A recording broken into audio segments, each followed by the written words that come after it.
Hello बच्चों, मैं इमरान खान आपका ऑनलाइन क्लास केमिस्ट्री में स्वागत करता हूं।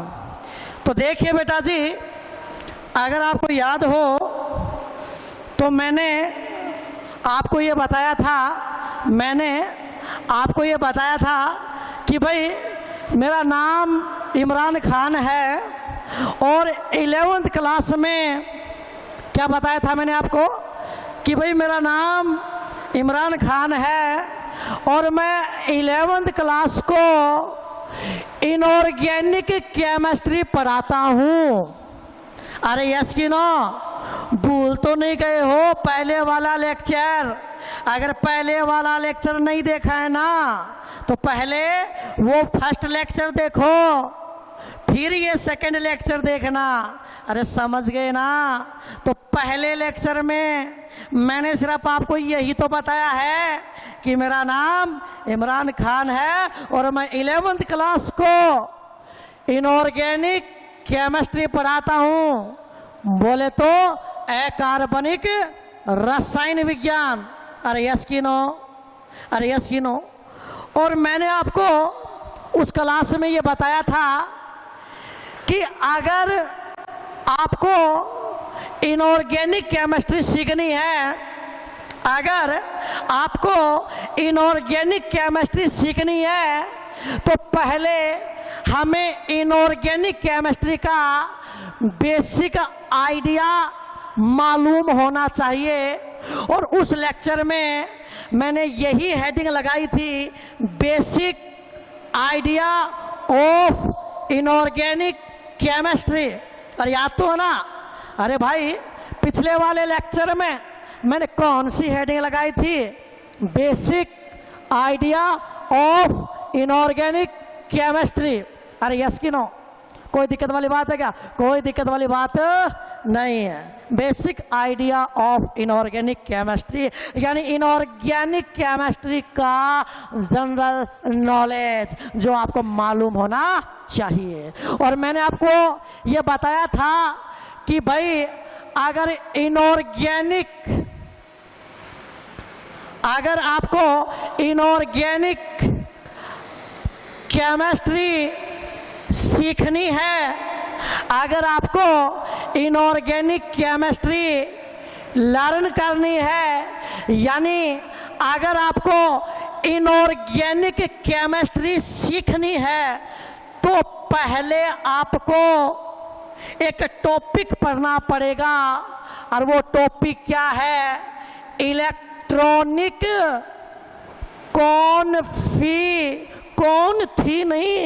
कॉन्फ़िगरेशन। इलेक्ट्रॉनिक कॉन्फ़िगरेशन, और इसको हिंदी में क्या बोलते हैं? इलेक्ट्रॉनिक विन्यास। और ये बात आप दिमाग में सेट कर लो, अगर इनऑर्गेनिक केमिस्ट्री में एक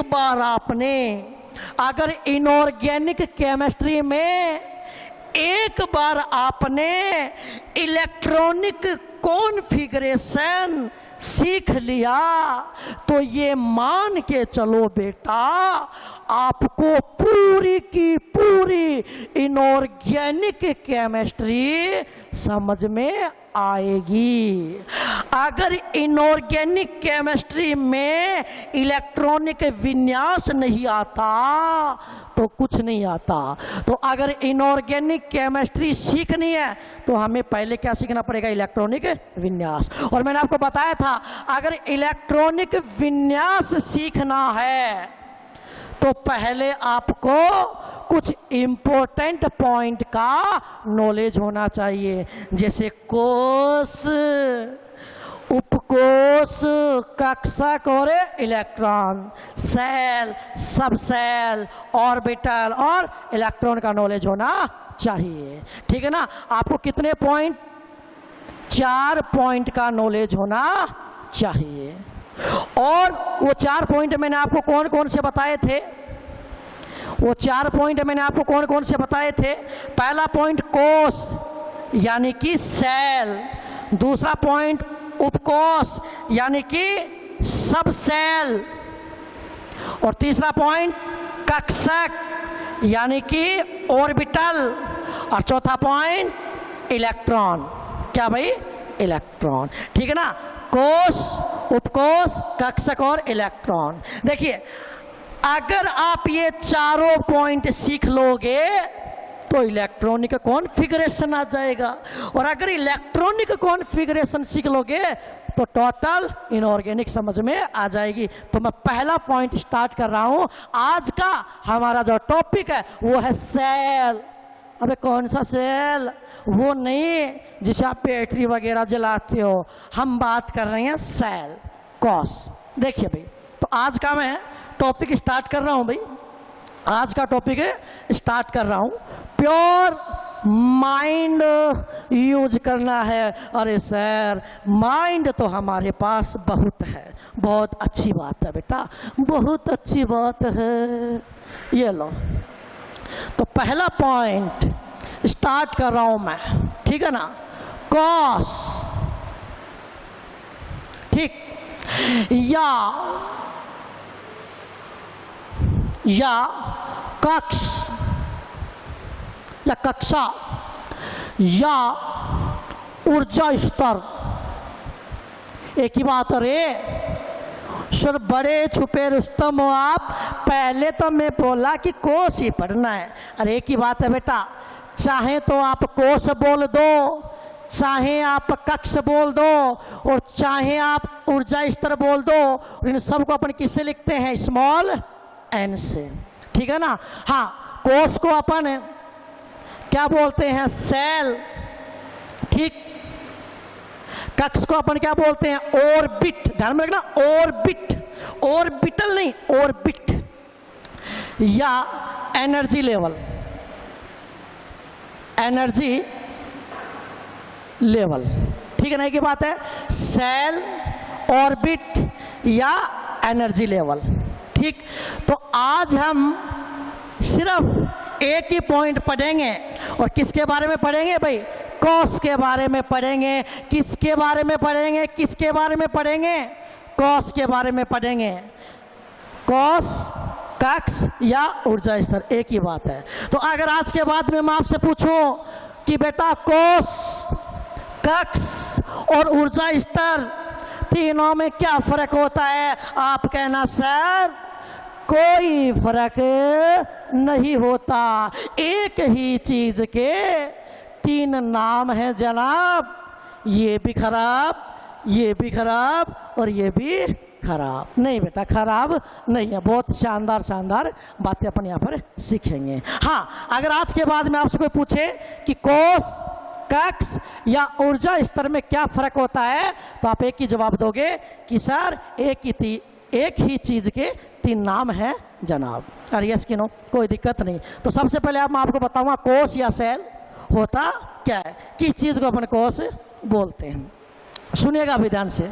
देखिए सबसे पहले आपको एक बात बताता हूं कि किसी भी परमाणु में, ध्यान सुनना, किसी भी परमाणु में, ध्यान सुनना, किसी भी परमाणु में इलेक्ट्रॉन, देखिए एक बार मैं डेफिनेशन लिख देता हूं। किसी भी परमाणु में, किसी भी परमाणु में इलेक्ट्रॉन नाभिक के चारों ओर जिन वर्ताकार पथों में चक्कर लगाते हैं, क्या कहा मैंने? किसी भी परमाणु में इलेक्ट्रॉन नाभिक के चारों ओर जिन वृत्ताकार पथों में चक्र लगाते हैं, उन वृत्ताकार पथों को, ठीक है, कोश, कक्ष या ऊर्जा स्तर कहते हैं, ऊर्जा स्तर कहते हैं। कैसे? देखिए एक बात बताओ रे, आप 11th क्लास में हो गए हो, आपने परमाणु नाम तो सुना ना? अरे भैया आप 11th क्लास में हो गए हो, आपने परमाणु नाम तो सुना ना? और क्या प्रत्येक बच्चे को परमाणु का डायग्राम बनाना आता कि नहीं आता है? आप भाई बेटा जी 11th क्लास में हो गए हो और मुझे पता है प्रत्येक बच्चे ने परमाणु नाम सुन रखा है। और यस कि नो? प्रत्येक बच्चे ने परमाणु नाम सुन रखा है। अब मेरा क्वेश्चन आप लोगों से ये है, क्या आप लोगों को परमाणु का डायग्राम बनाना आता है क्या? मैं गारंटी देता हूं, आप क्लास में जितने भी बच्चे बैठे हो ना, किसी भी बच्चे को परमाणु का डायग्राम बनाना नहीं आता। आप भी मैं सिद्ध करके बताऊंगा। हाँ, नॉर्मली आप परमाणु का डायग्राम बना सकते हो। आप परमाणु का डायग्राम कैसे बनाते हो भाई? सबसे पहले आप क्या बनाते हो? नाभिक में सबसे पहले आप क्या बनाते हो? Positive charge. इस पॉजिटिव चार्ज का मतलब क्या है? ये परमाणु का क्या है? नाभिक है। और नाभिक में कौन कौन रहते हैं? प्रोटॉन और न्यूट्रॉन। और नाभिक वास्तव में क्या होता है कि परमाणु का जो सारा का सारा मास है, परमाणु का जो सारा का सारा द्रव्यमान है, वो परमाणु में एक ही जगह केंद्रित होता है। उस जगह को क्या नाम दिया गया है? नाभिक। उस जगह को क्या नाम दिया गया? अभी नाभिक नाम दिया गया है। तो जब भी बेटा जी आप परमाणु का डायग्राम बनाते हो तो सबसे पहले ये पॉजिटिव चार्ज दिखाते हो। ये पॉजिटिव चार्ज किसके बारे में बताता है? नाभिक के बारे में। और नाभिक में कौन कौन रहते हैं? प्रोटॉन और न्यूट्रॉन। इन परमाणु के अंदर जो प्रोटॉन और जो न्यूट्रॉन है उनकी जगह तो फिक्स होती, वो कहाँ रहते हैं? नाभिक में। और जो इलेक्ट्रॉन है वो नाभिक के चारों ओर, जो इलेक्ट्रॉन है वो नाभिक के चारों ओर, जो इलेक्ट्रॉन है वो नाभिक के चारों ओर वृत्ताकार पथों में चक्कर लगाता है। इन वृत्ताकार पथों को अपन क्या कहते हैं? कोष। जैसे मान लो ये कौन सा कोष होगा? पहला कोष। तो मैंने लिख दिया n बराबर 1। ठीक। जैसे मान लो ये तो हो गया पहला कोष हो गया। अब मैं बना रहा हूं दूसरा कोष। अब मैं क्या बना रहा हूं भाई? दूसरा कोष बना रहा हूं।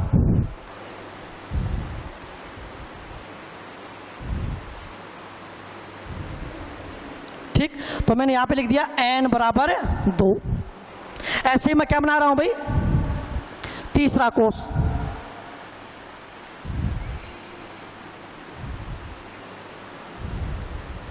ठीक है। तो मैंने यहां पर क्या लिख दिया? n बराबर 3। और ऐसे ही मैं क्या बना रहा हूं भाई? ये इंग्लिश वाले नाम हटा देता हूं मैं। ऐसे मैं क्या बना रहा हूं भाई? चौथा कोष।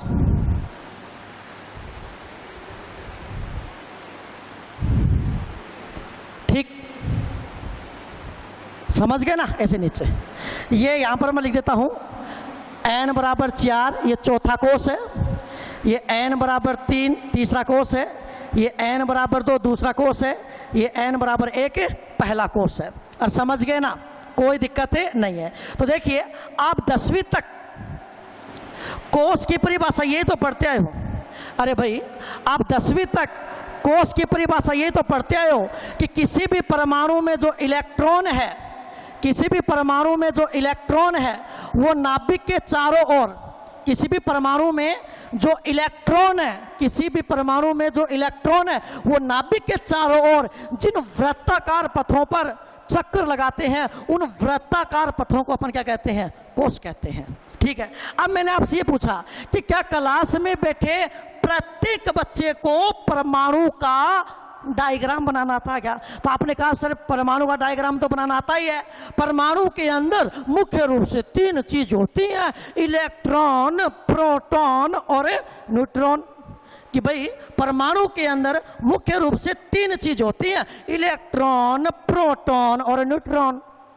और प्रोटॉन और न्यूट्रॉन की जगह तो फिक्स होती है, वो तो नाभिक में रहते हैं। और इलेक्ट्रॉन है ना, वो परमाणु के अंदर स्थिर नहीं होता है, जो इलेक्ट्रॉन है ना वो परमाणु के अंदर स्थिर नहीं होता है। इलेक्ट्रॉन तो परमाणु के अंदर गतिशील होता है और वो क्या करता है, नाभिक के चारों ओर वृत्ताकार पथ पर चक्कर लगाता है।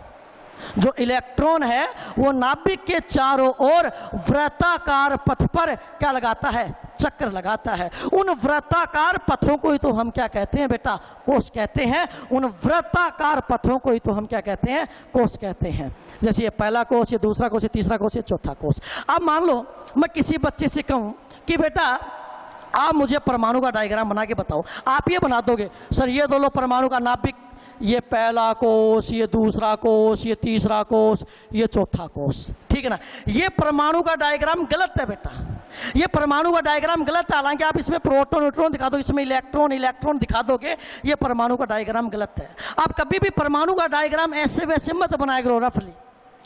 जब भी परमाणु का डायग्राम बनाओ तो बेटा एक बात का ध्यान रखना, किसी भी परमाणु में एक बात का विशेष ध्यान रखना, किसी भी परमाणु में एक बात का विशेष ध्यान रखना कि हर परमाणु में ये जो दो क्रमागत कोष, जैसे पहला और दूसरा कोष, ठीक, दूसरा और तीसरा कोष, तीसरा और चौथा कोष, किसी भी परमाणु में ये जो दो क्रमागत कोष होते हैं इनके बीच की जो डिस्टेंस है, इनके बीच की जो दूरी है वो उत्तरोत्तर बढ़ती है। इसका मतलब ये है जैसे पहले और दूसरे कोष के बीच की दूरी मान लो 2 पिकोमीटर है, ठीक, तो दूसरे और तीसरे कोष की दूरी 2 से ज्यादा होगी, जैसे मान लो 4 पिकोमीटर, ठीक।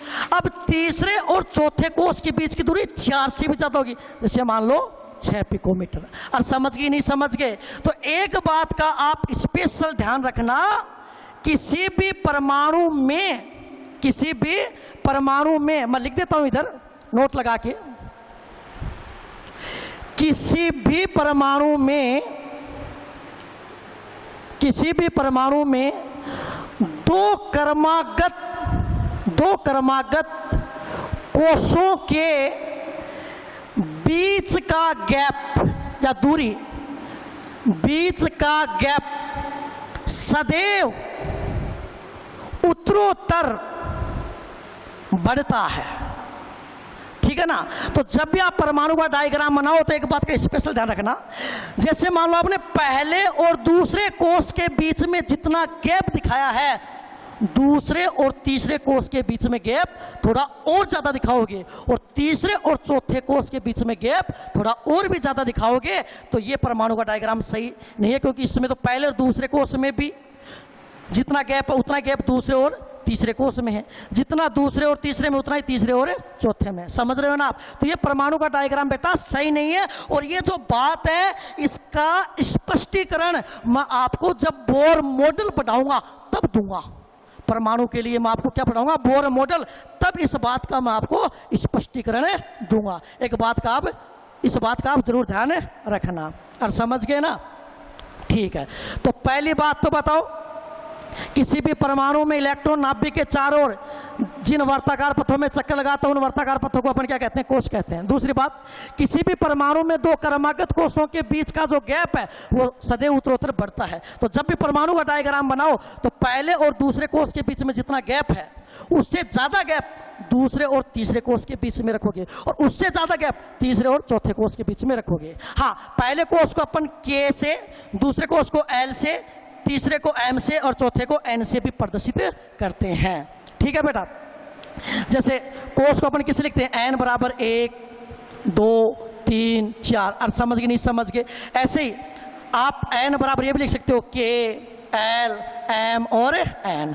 K का मतलब पहला कोष, L का मतलब दूसरा कोष, M का मतलब तीसरा कोष और N का मतलब चौथा कोष। अब देखिए, ये तो मैंने दे दिया थोड़ा बेसिक सा नॉलेज दे दिया। अब सुनना, अब देखिए कई बार आप ये बोलते हो कि इलेक्ट्रॉन कोषों में चक्कर लगाते। एक स्टेटमेंट लिखता हूं मैं, ये डेफिनेशन समझ में आ गई क्या? परमाणु का डायग्राम कैसे बनाना है ये समझ में आ गया क्या आपको? बहुत अच्छी बात है। अब सुनना जो बात बोल रहा हूं, देखिए अब मैं क्या बात बोल रहा हूं उस पर ध्यान देना। देखिए कई बार आप ये बात बोलते हो कि इलेक्ट्रॉन कोषों में चक्कर लगाते हैं। नहीं बेटा, मैंने क्या कहा, कोष की परिभाषा क्या होती है कि किसी भी परमाणु में इलेक्ट्रॉन नाभिक के चारों ओर जिस वर्ताकार पथ पर चक्कर लगाता है उस वर्ताकार पथ को अपन क्या कहते हैं, कोष कहते हैं। जैसे मान लो ये किसी भी परमाणु का क्या है, नाभिक है। इमेजिन करो, इमेजिन करो, इमेजिन करो, ये किसी भी परमाणु का क्या है, नाभिक है।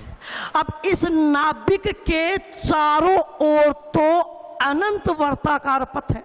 ये पहला वर्ताकार पथ, ये दूसरा वर्ताकार पथ, ये तीसरा वर्ताकार पथ, ये चौथा वर्ताकार पथ। तो इस नाभिक के चारों ओर तो अनंत वर्ताकार पथ है। क्या वो सारे के सारे वर्ताकार पथ कोष होंगे क्या? नहीं। इलेक्ट्रॉन जिस वृत्ताकार पथ पर घूमेगा वो कोष होगा।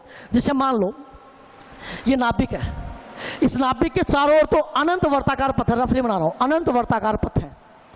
क्या ये सारे वृत्ताकार पथ कोष होंगे क्या? नहीं।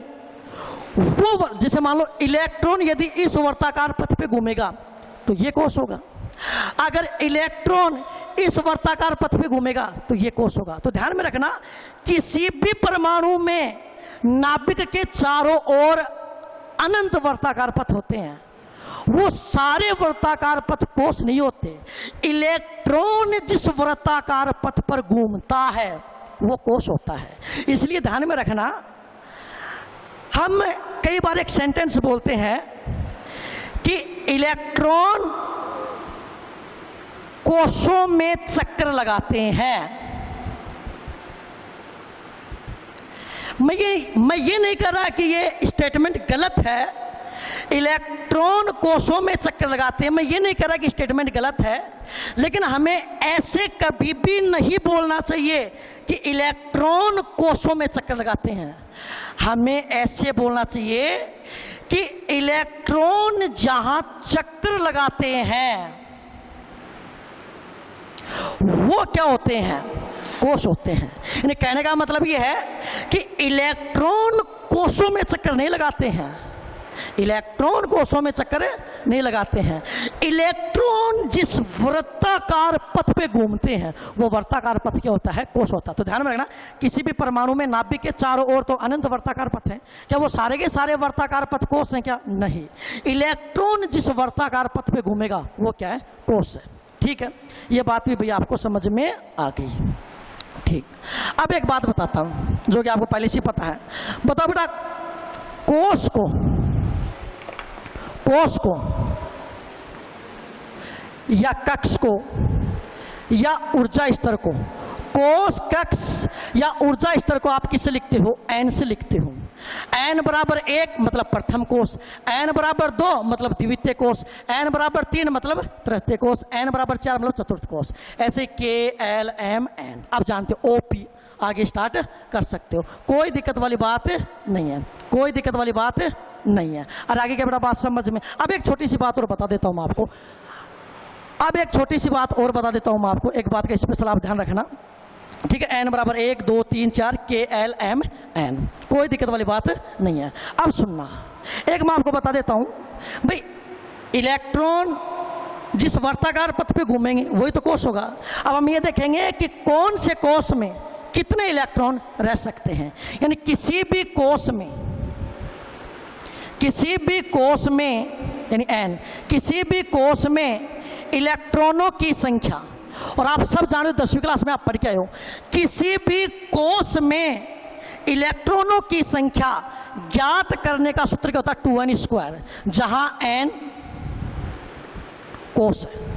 ठीक, जैसे मान लो किसी ने कह दिया कि प्रथम कोष, तो प्रथम कोष का मतलब n बराबर 1, प्रथम कोष में इलेक्ट्रॉन की संख्या कितनी होगी? तो 2 गुणा 1 का स्क्वायर, यानी कितनी होगी? 2 ही होगी। कोई कह दे द्वितीय कोष मतलब n बराबर 2, द्वितीय कोष में इलेक्ट्रॉन की संख्या कितनी होगी? 2 गुणा 2 का स्क्वायर, तो 2 का स्क्वायर 4, 4 दूनी 8। समझ गए ना? जैसे आज के बाद में आपसे कोई पूछे, अरे पहले कोष में अधिकतम कितने इलेक्ट्रॉन भरे जा सकते हैं? 2। दूसरे कोष में अधिकतम कितने इलेक्ट्रॉन भर सकते हैं? 8। और समझ गए क्या? तो ये बेटा मैंने थोड़ा सा आपको किसका नॉलेज दिया? कोष का। आप सिर्फ 2 बात याद कर लेना, सिर्फ 2 बात याद कर लेना। किसी भी परमाणु में इलेक्ट्रॉन नाभिक के चारों ओर जिस वर्ताकार पथ पे घूमता है वो कोष होता है। परमाणु का सही डायग्राम बनाना आना चाहिए। और किसी भी कोष में अधिकतम इलेक्ट्रॉन की संख्या 2n² होती है। ठीक है ना? Thank you very much.